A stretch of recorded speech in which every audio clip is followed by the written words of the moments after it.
Good morning बच्चों, आपका अपना यूट्यूब चैनल ज्ञान ज्योति में स्वागत है।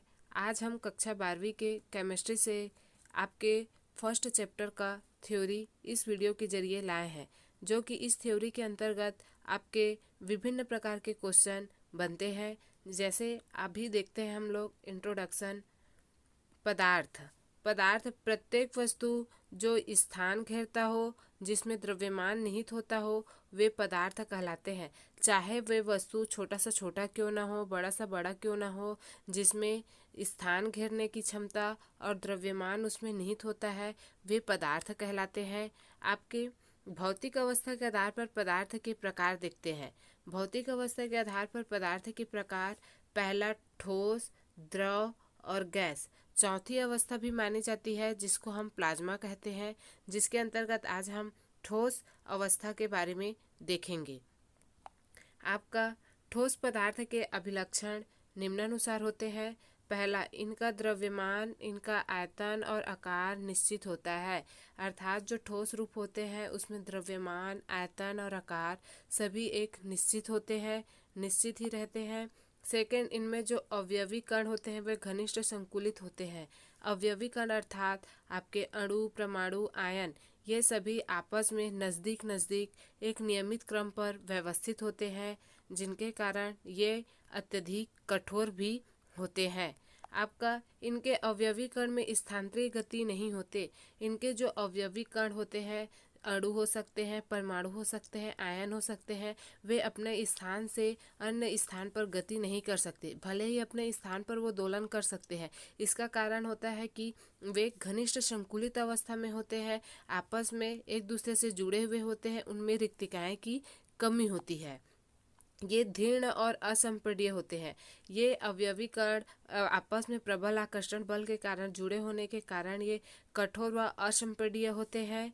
और आपका ठोसों में विसरण दर बहुत ही कम होते हैं। जो ठोस होते हैं, ठोस में विसरण दर बहुत ही कम होते हैं। भले ही द्रव और गैस में वो विसरण की दर की प्रक्रिया अधिक होती है। कारण यह है कि जो विसरण की दर होती है गैस और द्रव में होने के कारण है, जो अवयवी कण होते हैं वे आपके आपस में प्रबल आकर्षण बल के जरिए जुड़े हुए नहीं होते, या तो वो एकदम पास पास नहीं रहते। नेक्स्ट है आपका ठोसों के वर्गीकरण, classification of solid. Classification of solid के आधार पर अवयवी कणों की व्यवस्था के आधार पर ठोसों का वर्गीकरण करते हैं। तो एक है आपका क्रिस्टलीय ठोस, दूसरा होता है आपका अक्रिस्टलीय ठोस। क्रिस्टलीय ठोस, अक्रिस्टलीय ठोस, आगे इसका वर्णन देखते हैं। क्रिस्टलीय ठोस ये वे ठोस होते हैं जिनमें जो अवयवी कण अर्थात अणु, परमाणु, आयन होते हैं, वे एक निश्चित और नियमित ज्यामिति में व्यवस्थित होते हैं। वे आपस में प्रबल आकर्षण बल के जरिए बंधे हुए होते हैं और उनमें जो दीर्घ परास्क्रम पाया जाता है। आपके क्रिस्टलीय ठोस होते हैं, उनमें दीर्घ परास्क्रम होते हैं और ये आपका वास्तविक ठोस होता है। वास्तविक ठोस कहने का मतलब इसके जो अवयवी कण होते हैं, अवयवी कण आपस में पास पास स्थित होते हैं, जिनके कारण इनके जो आकार है, इनके जो आकार रूप परिवर्तन नहीं होते, जिसके कारण ये वास्तविक ठोस कहलाते हैं। इसके एग्जाम्पल हम देख सकते हैं: सोडियम क्लोराइड, सुक्रोज, हीरा, क्वार्ट्ज, सभी जितनी भी ठोस धातुएं हैं सभी आपके क्रिस्टलीय ठोस के अंतर्गत आती है। नेक्स्ट आपका है सेकंड नंबर अक्रिस्टलीय ठोस। अक्रिस्टलीय ठोस ये वे ठोस होते हैं जिनमें आकार, आयतन निश्चित नहीं होता। इनके जो अवयवी कण होते हैं आपस में पास पास स्थित भी नहीं होते और इनमें रिक्तिकाओं की संख्या अधिक होती है और इनमें लघु परास्क्रम पाया जाता है। और ये जो ठोस होते हैं उसको छद्म ठोस के नाम से भी जानते हैं। छद्म ठोस अर्थात आपका जो दिखने में वास्तविक ठोस जैसे ही दिखाई पड़ते हैं लेकिन वो नहीं होते। जैसे कि हम एक प्लास्टिक के बॉल को देखकर पता चलता है कि वो गोला आकार का है, अच्छा खासा ठोस पदार्थ से बना हुआ है, लेकिन जब हम प्लास्टिक के बॉल पर प्रेशर देते हैं तो वो अपने आकार पर परिवर्तन कर लेता है। उसी तरह एग्जाम्पल हम देख सकते हैं, कांच है, आपका रबड़ है, स्टार्च है, प्लास्टिक है, ये सभी आपके अक्रिस्टलीय ठोस के उदाहरण हैं। अभी हम देखेंगे आपका क्रिस्टलीय व अक्रिस्टलीय ठोसों में अंतर। तो क्रिस्टलीय ठोस व अक्रिस्टलीय ठोसों में अंतर देखते हैं। आपका क्रिस्टलीय ठोस, क्रिस्टलीय ठोस वे ठोस होते हैं जिनमें क्रिस्टलीय ठोस वे ठोस होते हैं जिनमें अवयवी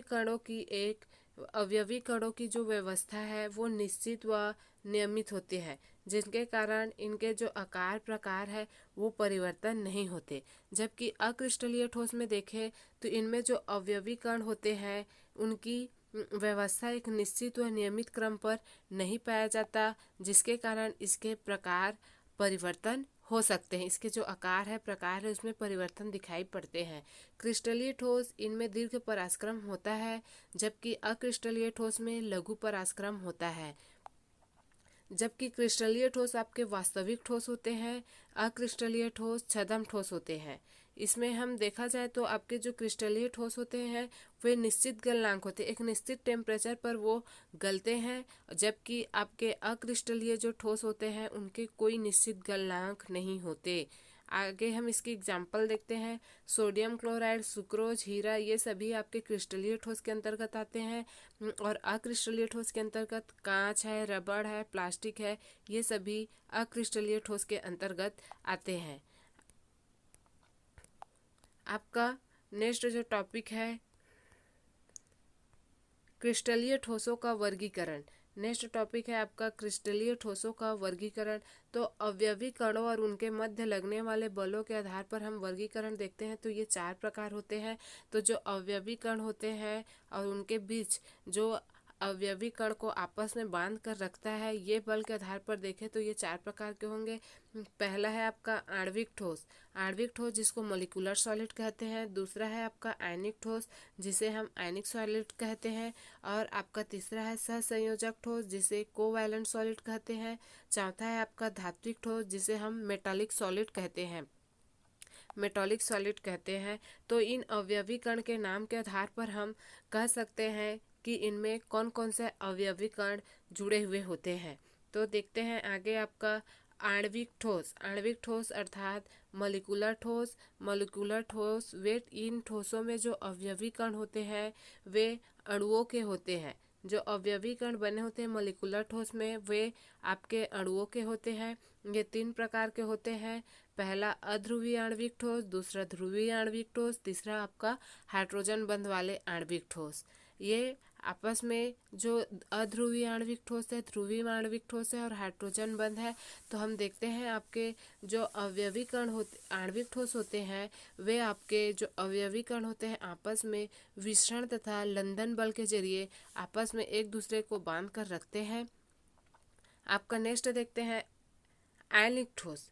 नेक्स्ट टॉपिक है आपका आयनिक ठोस। आयनिक ठोस ये इन ठोसों में जो अवयवी कण होते हैं वे आयन होते हैं। हम जानते हैं जो अवयवी कण होते हैं वे 3 प्रकार के होते हैं, एक परमाणु होता है, दूसरा अणु होता है, तीसरा आपका आयन होता है।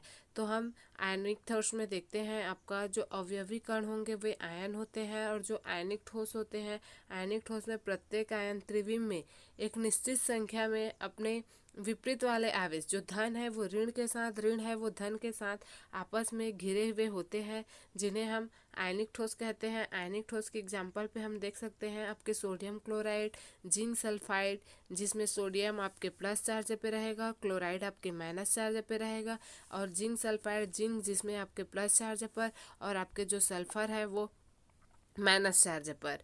नेक्स्ट है आपका सहसंयोजक ठोस। सहसंयोजक ठोस, सहसंयोजक ठोस वे ठोस होते हैं जिनमें अवयवी कण अधातु के परमाणु होते हैं। जैसे हम देखें सहसंयोजक ठोस जिसको हम कोवैलेंट सॉलिड भी कहते हैं। इन ठोसों में जो अवयवी कण होते हैं सामान्यतः अधातु के परमाणु होते हैं, अर्थात इसके जो अवयवी कण होते हैं वे परमाणु तो होते हैं लेकिन ये अधातु के परमाणु होते हैं और ये परमाणु पूरे क्रिस्टल में परस्पर सहसंयोजक बंध के जरिए आपस में एक दूसरे को बांध कर रखते हैं। उदाहरण के लिए हीरा है, सिलिकॉन कार्बाइड आदि इसके एग्जाम्पल है। आगे जितने भी आपके अधातु की प्रॉपर्टी होती है आपके सहसंयोजक ठोस के अंतर्गत हम देख सकते हैं। आपका नेक्स्ट टॉपिक है धात्विक ठोस यानी मेटालिक सॉलिड।